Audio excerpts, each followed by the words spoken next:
Estamos con Leandro Santoro. Hola, Leandro. ¿Qué tal, Robert? Bueno, te pido una opinión de todos estos eventos que han ocurrido. Nada, primero, a ver, condenar, por supuesto, el disciplinamiento colectivo que tratan de hacer con Darín, porque lo que están buscando es que si gente tan poderosa o tan prestigiosa, para usar una palabra más justa, como Ricardo, dice una cosa así, y lo salen a matar como lo salen a matar, ¿qué le queda al resto? ¿No es cierto? Entonces, me parece que primero hay que condenar ese ataque, esa jauría, digamos, que salió a matarlo al tipo por hacer una observación social absolutamente pertinente, que es que la guita no alcanza. En segundo lugar, disfruto la ironía de Ricardo, porque además tiene una forma de comunicar donde, sin entrar a los terrenos donde le gustaría al gobierno que se entre, que es el del agravio y el insulto, el tipo tiene una potencia en su discurso que además los hace quedar como lo que son, como unos desubicados, como unos irresponsables, como unos infantiles. Porque inclusive podrían haberle dicho, mire, Ricardo, usted está equivocado, pero no tomaron esa opción. Tomaron la opción de descalificarlo, de atacarlo, y él con mucha altura. Me parece que nos hizo sentir a todos muy bien, ¿no? Ahora, ponen sobre el tapete. Nosotros, ¿sabés qué hicimos hace un rato? Pasamos una comparación de commodities, arroz, cosas que son aceite, en un Carrefour de España y en un Carrefour de acá. Es decir, el mismo lugar y el mismo producto. Vos sabés que el poder adquisitivo de los argentinos es un 85% menor que el de los españoles. Un 85%. Sí, sí. Ganamos el 15%. El poder adquisitivo nuestro de esos commodities, las cosas que comemos todos los días, es el 15%. Vos sabés que España no es una potencia tampoco. No, con un tipo de cambio retrasado. Porque cuando se acomoden los precios relativos producto de que se sincere la distorsión más grande que tiene la economía, que es el atraso cambiario, y ahí vamos a estar incluso muchísimo peor. Ahora, a veces, a ver, los tipos ganaron la elección. Digo, uno puede buscar, la verdad para mí la lectura, ahora te voy a pedir la tuya, de la ciudad, es que bueno, la derecha tenía el voto dividido de una manera, en un momento uno cayó, el otro se lo llevó y sacaron 3 puntos más, ¿no? El cambio fue ese. Pero bueno, sacaron un 30% de los votos, un gobierno que ha generado un nivel de pobreza grande. ¿Qué hay ahí? ¿Por qué el gobierno se la banca y todavía tiene Bueno, para una mezcla de cosas. A ver. Primero, un mes antes le dieron 20.000 palos. Claro. Que es un dato que pocos están observando y están teniendo en cuenta. Sí. Un mes antes el Fondo Monetario Internacional le dio 20.000 palos. Claro. Y unos días antes vinieron funcionarios del Tesoro americano a respaldar este programa económico que los mismos economistas del establishment venían cuestionando por insustentable. No hay dólares. Entonces los tipos decían, che, no hay dólares, ustedes están generando un sistema económico con distorsiones que se pueden sostener solamente con deuda, y vino el fondo y puso mucha guita. Y después vino Caputo y dijo blanqueo. Y después vino y dijo voy a ir al mercado de capitales privados a seguir tomando deuda. Entonces se anestesió lo que yo creo que es una reflexión necesaria de la Argentina, que es cómo carajo conseguimos los dólares para poder sostener un proceso de crecimiento y de recuperación del empleo. Claro. Entonces, primer punto eso, el acuerdo con el fondo. Segundo, Robert, sacaron 30 puntos. Claro.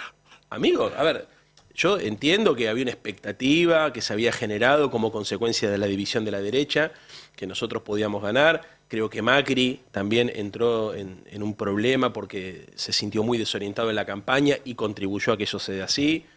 Yo cada vez que pude hablar en público, lo hice en tu programa, lo hice en el acto de cierre, lo hice en todos lados, le decía a la audiencia, miren que esto está peleado, esto es un escenario de 3, el que gana o pierde por un punto. Pero evidentemente generaron una expectativa que les permitió, haciendo una elección mediocre, aparecer como los grandes ganadores de la jornada, pero era en comparación a la expectativa. Claro. Ahora, si vos te pones a analizar, son triunfos muy modestos, ¿no? Para un gobierno, digo, que tiene el respaldo que tiene de los Estados Unidos, y además que enfrentaba fundamentalmente a una derecha que estaba absolutamente desorientada, porque todo lo que hizo el PRO en los últimos 2 o 3 meses fue una cadena de desaciertos en términos comunicacionales y políticos que lo llevó incluso a hacer una elección paupérrima en relación a lo que nosotros pensábamos que iba a ser una mala elección. O sea, fue peor de lo que nos imaginamos. Claro, eso es lo que hizo que Adorni saque un poco más. La caída de los penatos. La caída de los penatos, la caída de Marra, todo el mundo lo daba a Marra en 4 o 5 puntos, pensé que ahí se borró, lo de los penatos todo el mundo la daba en 18-20, cayó a 16, y ahí está la explicación. Ahora, el ausentismo y todo lo que tiene que ver con las otras señales que la sociedad está dando, creo que la política lo tiene que saber leer. ¿Por qué hay ausentismo? ¿Qué pensás? Por una mezcla de factores. En el caso de la ciudad, no se contabiliza que esta elección incorpora 540.000 extranjeros que en general no votan, o sea, hay un padrón adicional de 540.000 personas que tienen el voto optativo y que no tienen cultura de votar, y eso se ve más en el sur, donde hay más extranjeros bolivianos, peruanos, paraguayos, que en general... Pero hace 2 años también estaba. No, porque ahora es automático. Ah, antes no lo contaban. No, no lo contaban. Es la primera vez que lo incorporan al padrón y de hecho en la elección... Si ajustás eso, ¿la diferencia es muy grande? Pará. Y la elección de octubre no va a tener ese padrón, porque los extranjeros votan solamente para cargos locales. Eso primero, que distorsiona un poco más en la ciudad. Y después yo creo porque la gente está decepcionada con todo y es muy difícil convencerla que va a estar mejor con palabras. ¿Entendés? O sea, le pasa a todos los partidos políticos en la Argentina y te podría decir que en la región son los que gobiernan, los que tienen la responsabilidad con sus acciones políticas de llevar adelante instancias o políticas públicas para que la gente se vuelva a comprometer con la política y con la democracia. Después, en la oposición, lo que tenés para hacer son diagnósticos, contención, discurso, acción social, pero todo de segundo orden. Lo más importante, que es lo que creo que tienen que leer quienes gobiernan, tanto en la Ciudad de Buenos Aires como a nivel nacional, como en el resto de las provincias, es que la gente está esperando resultados y los resultados no los encuentra. ¿Qué ves para el 27? ¿Ves una alianza más grande? Es una buena pregunta. Hay que ver qué pasa ahora en octubre, ¿viste? Y, a ver, creo que hay dos cosas acá. ¿Qué pasa en octubre? ¿Qué pasa con el peronismo a nivel nacional? Es muy importante eso. Y después creo que hay que ver también qué pasa con el tipo de cambio. Te voy a dar un pie. Cuando entró Leandro, yo le conté reuniones que he tenido últimamente y me he reunido con gente que no veía hace muchos años de nuestro ámbito por diferencias políticas que a veces lo político te lleva a lo personal, que en la mayoría de los casos no debiera pasar. Algunas personas sí, pero otras no debiera pasar. Y que ahora yo las estoy viendo porque creo que es necesario, porque además, en todo caso, a veces uno se encuentra y dice, este tipo era macanudo, solamente pensábamos distinto de esto. Pero no importa. Me hizo pensar eso, que si yo lo estoy haciendo, porque creo que es necesario, porque yo considero que tiene... Si no es neofascista, se parece, es ahí, es un gobierno, yo lo considero peligroso, a mí me pasó algo. Entonces digo, ¿por qué no lo va a hacer la política? Debería. Si yo lo hago, ¿no? O sea, buscar personas que no tengan puntos de encuentro en relación a la otredad. La otredad es mi ley. Lo que pasa que no siempre en política lo racional se impone. A veces lo emocional termina sobredeterminando decisiones muy complicadas. Y a veces es difícil verlo desde afuera eso. Vos ves gente muy normal, muy razonable, muy inteligente, con trayectoria, que hace pelotudeces y vos decís, ¿pero por qué las hace? Y en realidad hay ego, vanidad, hay un dolor interno que, viste, que genera una factura que se la cobra en un momento. Eso pasa muchísimo. Claro. Entonces, debería suceder eso que decís vos, frente a la amenaza de un gobierno que tiene las actitudes que este gobierno tiene, que destruye todo, quienes sentimos, qué sé yo, por lo menos una sensibilidad social mínima, digamos, y un criterio mínimo de la república y la democracia, deberíamos tratar de confluir, por lo menos para frenar estas cosas. Pero te quiero decir algo, no necesariamente va a pasar, ¿entendés? A ver, capaz que sí, capaz que no. Por ahí no vende eso, ¿no? Cuando hablamos de una sociedad individualista, no hablamos de algo que pasa en la calle, es algo que nos atraviesa. Vos te estás todo. refiriendo a los candidatos. Que No, los me estoy candidatos refiriendo a los pueden tener... dirigentes, a ver, personas inteligentes que muchas veces, frente a un problema de Estado, terminan tomando una decisión por lo personal. Claro, comprendo. Y pasa en todos los partidos políticos y lo veo mucho. Sí. Y es algo que veo que como que la sociedad no termina de identificar como un problema. Porque un hombre de Estado o una mujer de Estado tiene que tomar decisiones en función de criterios racionales, de una mirada de futuro, y tenés que dejar lo personal de lado. Muchas veces ha pasado eso, gente que se lleva mal en lo personal, pero que frente a un problema de Estado tiene que confluir en una salida común. Acá pasa exactamente lo contrario. Acá, frente a problemas de Estado, muchas veces lo personal termina sobredeterminando una decisión. Y después está el otro tema, Roberto, que es la gran pregunta que nos hacemos todos, que es, digamos, la sustentabilidad del plan económico en función de una dificultad enorme que la Argentina no puede resolver, que es cómo carajo consigue los dólares para sostener un proceso de expansión de la economía y de expansión del consumo. ¿Viste? Yo creo que hasta ahora lo que se está dando es un proceso de producto de estos acuerdos con el Fondo Monetario, producto de estos intentos de blanquear y de sacar guita de los colchones que obligan a la Argentina a pensar siempre en el corto plazo. Entonces, tomó deuda hoy de nuevo, sí. 1.000 millones de dólares 1.000 más, palos, está tomando deuda constantemente. Bueno, a ver, no es infinito. Toma dólares porque no le alcanzan los dólares, ¿no? Claro, Por eso no es quiere los de colchón, por eso. Y quieren, viste, un tipo de cambio a 1000 mangos, un tipo de cambio retrasado, que también explica el resultado de la elección de la ciudad. Genera una sensación de bienestar y de consumo para un pequeño sector de la sociedad, pero que es importante. Claro. ¿Mm? Cuando el tipo de cambio es el ancla antiinflacionaria, generás una distorsión en la economía que en algún momento explota en una crisis. Claro. Corrige sola. Un día salta Claro. el dólar y bueno. Y no lo controla nadie, ¿viste? Claro. Y lo que tampoco entiendo es cómo puede ser que los argentinos, sabiendo que esto va a pasar, finjamos demencia. Porque la verdad es que todo el mundo finge demencia. ¿Viste? Sí. Que no sé, es realmente insólito. O sea, entiendo que hay mucha gente que seguramente debe confiar en que Milei tiene algún tipo de conocimiento, ¿viste?, distinto al de los demás, Claro. o que tiene algún tipo de decisión diferente a la de los demás, que lo hace, como ellos dicen, ellos mismos dicen de sí mismos. Ayer lo escuchaba Sturzenegger diciendo: el presidente es un líder extraordinario. Sí, extraordinario es. Extraordinario. Ahora, que eso signifique Claro. que su forma de ser o que su forma de tomar decisiones conduzca a que la Argentina por primera vez vaya a ir al camino correcto, me parece un nivel de, digamos, la verdad, es superstición. Otra cosa que te quería preguntar es, el otro día con este módico triunfo, yo dije lo mismo cuando hice mi comentario, los tipos se agrandaron y eliminaron el derecho a huelga, ahora hay una denuncia sobre la CIDE, Sí, lo control interno, bueno, pasaron cosas muy pesadas después de eso, la represión en la marcha de los jubilados fue feroz, se recrudeció, diría yo, con un módico triunfo. Entonces uno piensa, si estos tipos ganan la provincia de Buenos Aires o tienen una elección de medio término buena en todo el país, yo a veces tengo temor por si se sostiene la democracia tal como la conocemos. Bueno, pará, un asterisco a lo del módico triunfo. Fue un módico triunfo en términos electorales, pero tuvo un poder simbólico muy fuerte, que creo que es lo que leyeron los mercados, que es que disciplinaron al PRO. ¿Entendés? Ahí se jugó algo más que cuánto representaba cada uno, sino que lograron destruirlo a Mauricio Macri y someterlo al PRO. Y por eso al día siguiente Y a partir de ahí ahora todos los votos son de ellos y son más Exactamente. potentes que antes. Y por eso al día siguiente salió a decir, bueno, ahora hay acuerdo a la provincia de Buenos Aires. Macri se fue a España y sin embargo Santilli y Ritondo. Ahí hay una operación que también tenemos que saber leer, porque si no, no se entiende por qué pasan las cosas que Claro. pasan. El tipo dice, no tengo 30, tengo 45, Claro, pero ahora los 15 son todos míos. míos. Exacto. Claro. En segundo lugar, a ver, obviamente que el giro hacia el autoritarismo lo tenemos que ver, porque ya sabemos cómo termina esto, Roberto.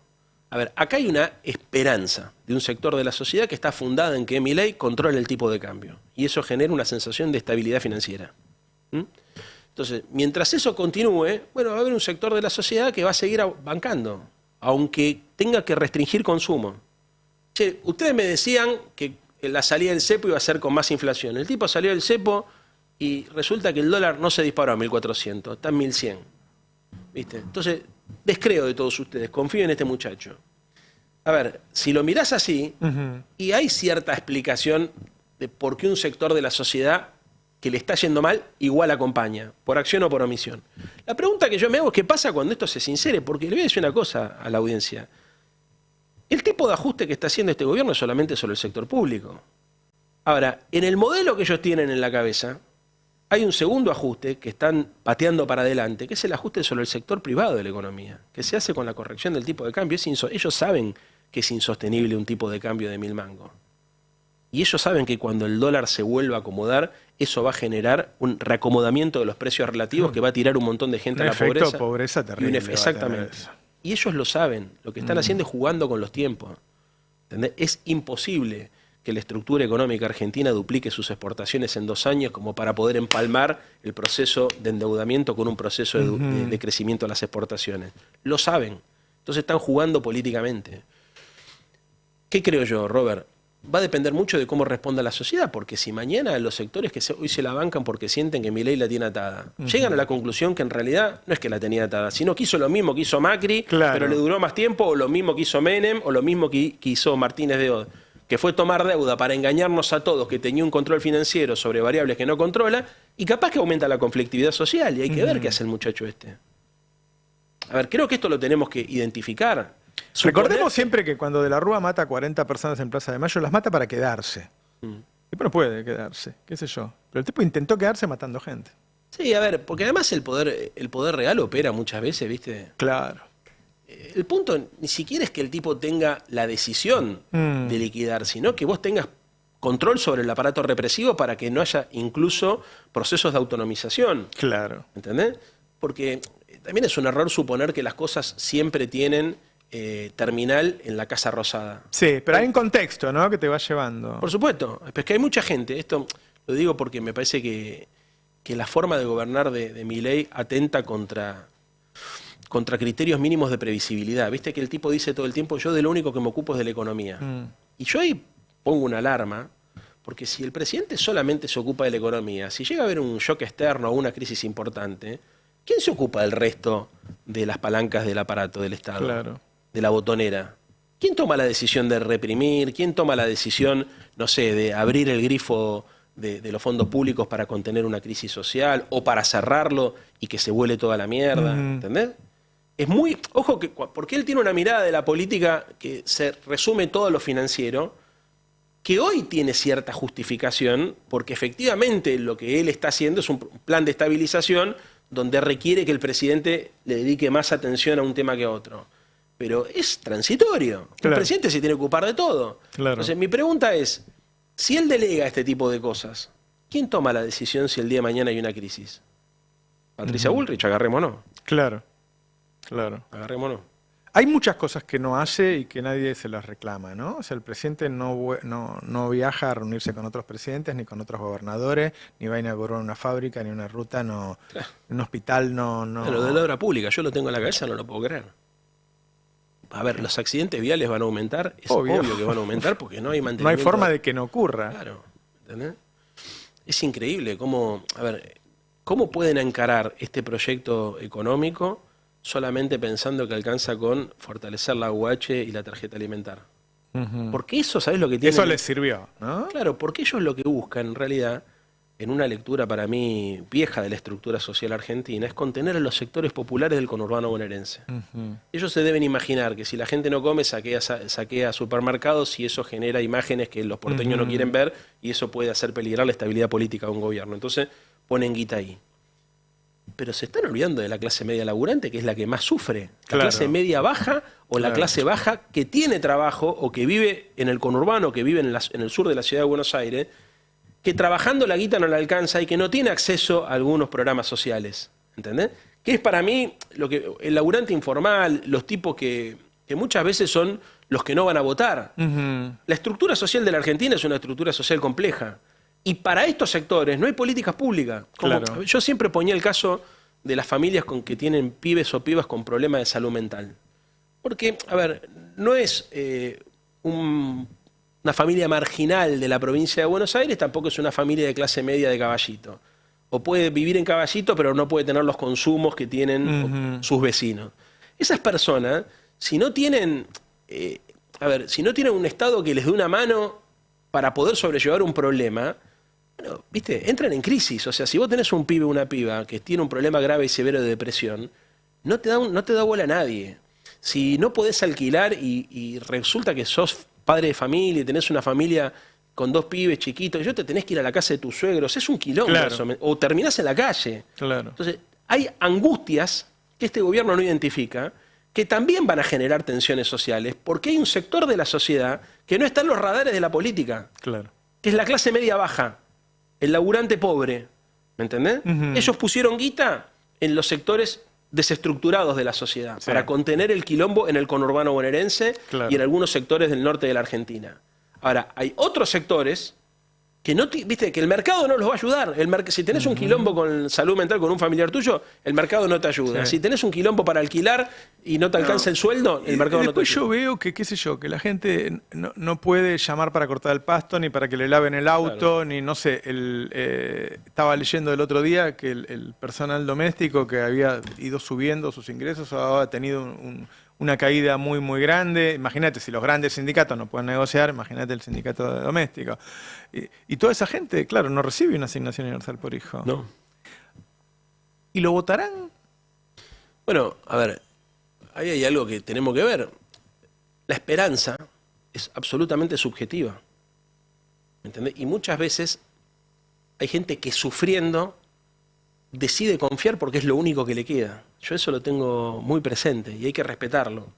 Mucha gente se enoja con personas que la pasan mal y que acompañan este gobierno, pero tenés que entender que si te cagaron muchos años, o hace más de 10 años que te está yendo muy mal, y viene un tipo que te dice que vas a estar bien dentro de un tiempo, porque también Milei recuperó algo que en política estaba escaseando, que era el arte de saber prometer. Era muy difícil encontrar un político que prometa, y este vino a prometer, ¿viste? A lo Trump, ¿no? Sí, vamos a ser Alemania, Irlanda, claro, qué sé yo. Entonces, y además te dijo, pero ojo, que para que lleguemos a esta situación vamos a tener que sufrir un tiempo. Claro. Entonces, finalmente, el contrato electoral del chabón hoy se está cumpliendo. Gran prometedor era Menem, ¿no? Bueno, por ejemplo, el turco. Y yo creo que por eso él lo toma también como ejemplo. Digamos, no por las cosas que Menem sabía hacer bien que él no hace, sino digamos, por esta capacidad del turco, como siempre decían que era un vendedor de alfombras, ¿viste? Sí, Un ilusionista que claro. agarraba y te viste que íbamos a entrar al primer mundo, entonces de repente... También con un manejo simbólico de la comunicación muy fuerte. O sea, yo me acuerdo que cuando venía Bush a la Argentina, y bueno, para un sector de la sociedad argentina, ¿me entendés? Era la antesala de efectivamente de un gran salto de calidad de vida de la gente, porque nos estamos alineando con el país más poderoso de la Tierra. Claro. Y no pasó. No. Entonces, que lo vean a este con Elon Musk o en las convenciones conservadoras, tal vez hace que subjetivamente mucha gente, o interiormente mucha gente sienta que como está bien rodeado, está bien orientado y que efectivamente lo que él prometió, que sufrir un rato para después estar mejor, en algún momento se va a dar. Ahora, yo tengo que decirte lo que pienso, que creo que es lo mismo que vos haces todos los días acá. Más allá de que nadie es quien para andar matando las ilusiones de los demás, cuando vos analizás fríamente lo que está pasando en la Argentina, sabés que por más que lo reciban en Estados Unidos, por más que le pongan 20.000 palos, ¿viste? Si hacen las cosas que están haciendo ahora, si abren las importaciones, ¿viste? Si trabajan sobre un proyecto donde es el salario la principal variable de ajuste, si retrasan el tipo de cambio, si no consiguen, ¿viste? Construir condiciones para que las inversiones de riesgo, las inversiones que valen la pena, se instalen en la Argentina, amigo, no va para esto, es cuestión de tiempo, ¿me entendés? Hay que ser cauto, pero es cuestión de tiempo es cuestión de tiempo que la gente se dé cuenta que este proyecto que le están prometiendo no es para todos. Claro. Es que es probable que un sector de la sociedad, digamos, tenga acceso a mejores consumos o a un mejor nivel de vida, pero no es para todo. ¿Entendés? Es mentira que el mercado, cuando se despliega sin regulaciones y sin restricciones, solamente porque lo desregulaste, genera crecimiento virtuoso. El progreso, la prosperidad, se concentra. Digamos, se comparte si hay un proyecto político, o sea, no es un proyecto económico, un proyecto financiero. La única manera de generar prosperidad y que esa prosperidad le llegue a todo el mundo es con un proyecto político. Si vos lo único que te preocupa es desregular la economía para que las fuerzas del mercado operen libremente, incluso, como decía Menem, incluso si le llegara a ir bien, no le va a ir bien a todos, le va a ir bien a un sector muy pequeño de la sociedad. Claro. Y eso ya sabemos que no derrama. ¿Qué tema ese de la repetición, ¿no? De ver tantas veces que ocurre lo mismo. Es lo que más me frustra. Doloroso, ¿sabes? claro, eso te iba a decir. Y para la gente de tu generación más. Claro, yo los vi todos, vi la dictadura que hizo esto, recién pasamos la publicidad de La Silla, que decía, no, las sillas nacionales, qué sé yo, y después el menemismo, el macrismo y ahora de nuevo. Es dolorosísimo, es dolorosísimo. Hay un tema intergeneracional, ¿viste? Sí. Es dolorosísimo. A ver, yo entiendo a los centennials, a los pibes que tienen 20 y pico de años, que digan, bueno, ahora es diferente, qué sé yo. Pero no entiendo a la generación de los baby boom, ¿no? Claro. Los tipos que tienen tu edad, digamos, ¿no? Sí. Además, hay mucha gente que tiene tu edad que labura para generar condiciones de gobernabilidad y legitimidad de un programa económico que ya saben que va a fracasar. Qué buen punto ese. ¿Y por qué? ¿Por intereses personales? Por odio. Por odio, claro. A ver, también ahí hay algo, yo creo que mucha gente... Mira, la vez pasada El partido del antiperonismo. ¿Lo escuchaste al hijo de Majul hablando? Sí, sí. Muy interesante lo que dijo el pibe. Porque el flaco lo que dice es, mi viejo está más interesado en los efectos políticos de lo que tiene para decir que en la verdad. Y yo me quedé pensando y digo, debe haber algo de esto que opera internamente en la cabeza de muchas de las personas que validan este proyecto económico, pensando que están haciendo el mal porque en realidad están haciendo un bien. ¿Entendés? Un bien superior.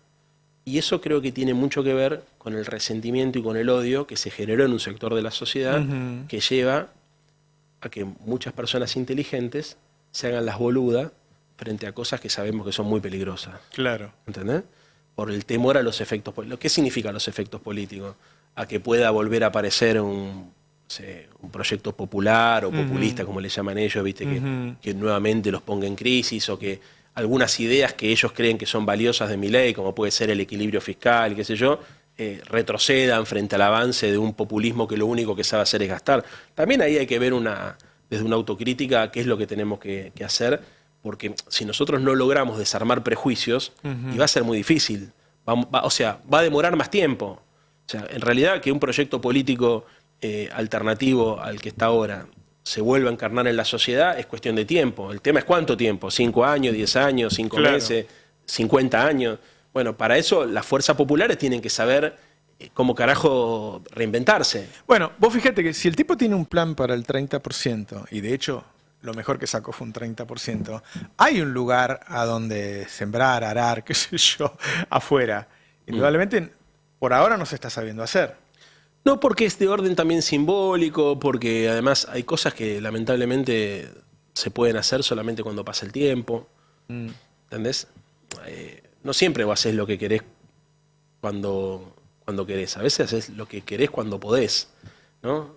También hay procesos por los cuales tenemos que pasar como sociedad. Cuando sucedió el día de la elección, yo el otro día dije, a mí me parece que sacó muy buen resultado Santoro, porque el peronismo sacaba 23, 24 puntos en el mejor momento del peronismo. O sea, sacaba 54 la provincia de Buenos Aires y 20 ahí. Entonces, digo, en este momento que está tan mal, podríamos sacar 10. Digo, entonces, es un piso interesante en un país donde ya no hay nadie más que saque 50, partir de 27. A mí me parece que si no leemos bien esas cosas, nos podemos equivocar y perder lo que construimos. Sí, coincido. A ver, creo que igual lo que hay que hacer después es trabajar profundamente en la construcción de una propuesta más amplia. Mira, yo lo dije, para simplificarlo, para que se entienda rápido, acá hay que juntar a la gente que la quiera a Cristina y a los que no la quieren, pero que tienen algo en común, una sensibilidad en común. Porque suponer que las únicas personas que tienen sensibilidad social son las que quieren a Cristina, no entender nada. Claro. ¿Entendés? Cristina también lo sabe esto, digamos, ¿no? De la misma manera que creo que sería muy egoísta de parte de aquellos que no la quieren a Cristina ser funcionales a la derecha por temor a que la ultraderecha les haga bullying como a Ricardo Darín, ¿viste? Así es. También estos fenómenos que vemos, que para volver al principio, como hace Dolina en las conversaciones, estos fenómenos que vemos son muy disciplinadores, ¿viste?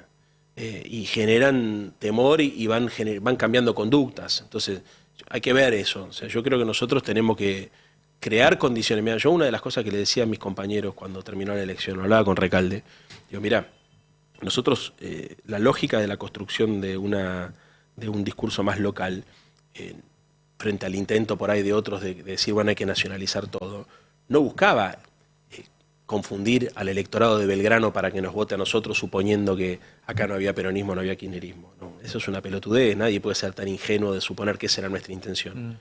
Lo que buscaba era crear condiciones de coalición política para que aliados que competían contra nosotros en esta elección, pero que necesitamos que confluyan con una propuesta común para enfrentarlo a Milei en el 2027, sientan que pueden iniciar un camino con nosotros sin que esté en crisis su propia identidad. Claro. A ver, acá hay un tema que históricamente ha recorrido a la política argentina cuando se habla de frentes, que es que aquellas personas que no son peronistas, que se arriman al peronismo, terminan fagocitadas en su identidad por el peronismo. Y eso hace que mucha gente que tiene intereses comunes con el peronismo no confluya nunca. En el caso de la Ciudad de Buenos Aires, a diferencia de lo que pasa en la provincia, porque tenemos balotaje y porque la estructura sociodemográfica de la Ciudad de Buenos Aires es más compleja, nosotros estamos obligados a aliarnos y a juntarnos con sectores políticos e incluso con sectores sociales. Olvídate de dirigentes y de partidos. Personas o grupos sociales que no se quieren sentir peronistas, pero que comparten con nosotros, por ejemplo, el temor a un giro autoritario del gobierno de Milei y que no les gustaría que haya un hombre de Milei en la jefatura de gobierno de la ciudad. Digamos, si vos eso no lo laburás, digamos, muy probablemente demore más tiempo, ¿entendés? Claro. O no se produzca nunca. Sí. Entonces, lo que hay que trabajar es en generar condiciones para arrimar. Claro. ¿Entendés? Porque si no dependés de que haya. No, se produce cuando hay una catástrofe. Claro, ha pasado en Argentina. Bueno, eso. A ver, si mañana hay una crisis, si mañana el dólar se dispara y una crisis bueno, gente que hoy parece que es imposible que se siente en una mesa, la vas a ver sentada en una mesa. Claro. Pero ¿y si hacelo no? Antes. Pero claro. Hacelo antes. Porque además tal vez le ahorramos el sufrimiento a la gente, ¿me entendés? Si la dirigencia política estuviese a la altura, capaz que le ahorra el dolor a la gente. Ojalá. Leandro, muchas gracias por haber venido. Gracias, Robert. Un gusto siempre.